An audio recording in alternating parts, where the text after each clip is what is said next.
and Whitney J-58 engines, big enough to power the Queen Mary, launch its 140,000-pound body to the edge of space.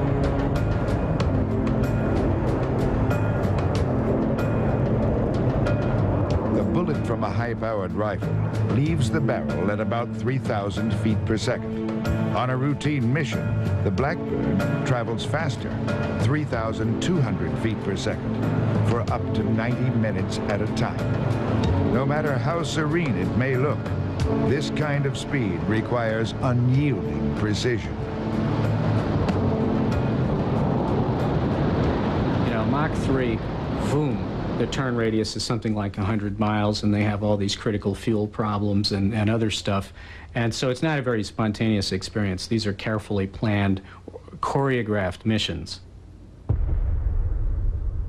With the thunderous clap of a sonic boom, the Blackbird hurtles through the frigid atmosphere, leaving a fiery tail of shock diamonds in its wake.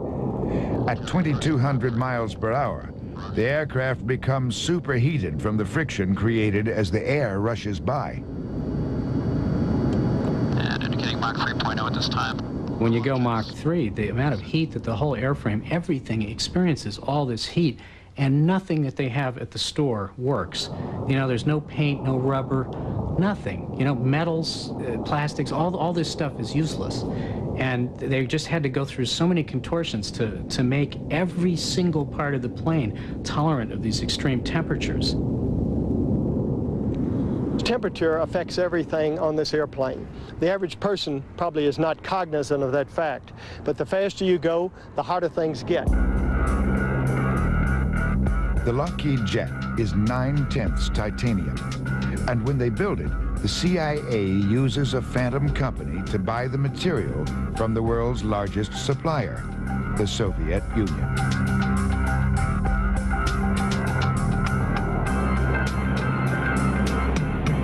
In flight, the titanium skin reaches 1,000 degrees Fahrenheit, causing it to expand by more than half a foot.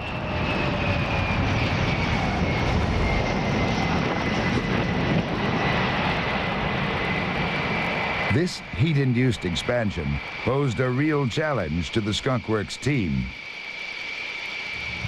When in design they found that the aircraft was heated and then cooled, then the titanium skin would buckle and not return to shape. And they found by longitudinally corrugating the wing and fuselage parts of the aircraft, then the aircraft could go through the heating cycle, cool back down, and return to shape. One of the puzzles of extreme heat was never really solved.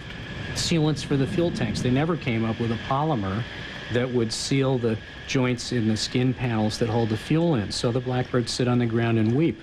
That seems silly. You can look, oh, these stupid guys back in the 60s didn't know what they were doing. There's still no plastic, you know, that can get to 700F and not turn into burnt hot dog oxide.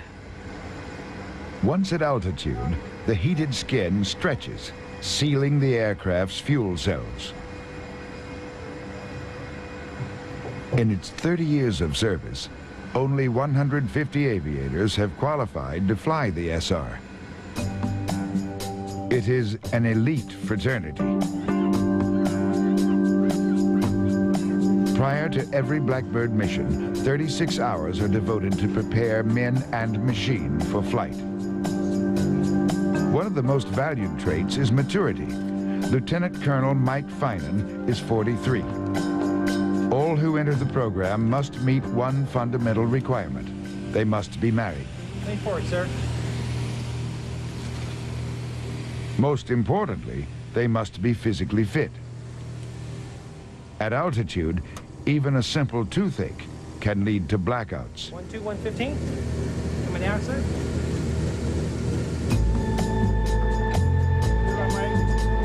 The two-man crew is essential to success. Soon, pilot and reconnaissance systems officer, or RSO, will be traveling faster than a speeding bullet while operating some of the most sophisticated intelligence apparatus ever built. They are, in effect, the Blackbird's central nervous system. 2 brains, 2 pairs of eyes, 2 sets of hands. Without them, this mass of metal and electronics could not function. Something that's different about flying the SR-71 is the absolute and total man-machine integration. People talk about strapping an airplane on, but I don't believe you strapped an airplane on until you snapped your spurs into the ejection seat, and you hooked up your life support hoses, and you've been given that responsibility. Before flight, each of the SR's huge power plants requires a jump start from two 454 cubic inch Chevy engines.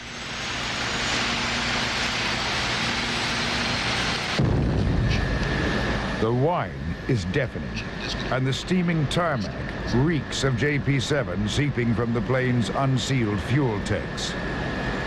So much fuel is lost prior to launch that the Blackbird takes off with nearly dry tanks.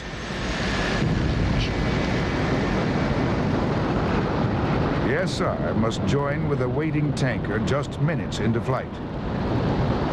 Slowing this trisonic jet to match the tanker's subsonic speed is anything but easy. It is a very difficult task for the pilots.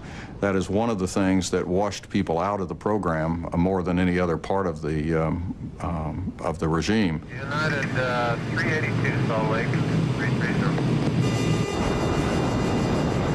You always breathe a sigh of relief when you feel the boom kick you off and you know that you're full and you can go again.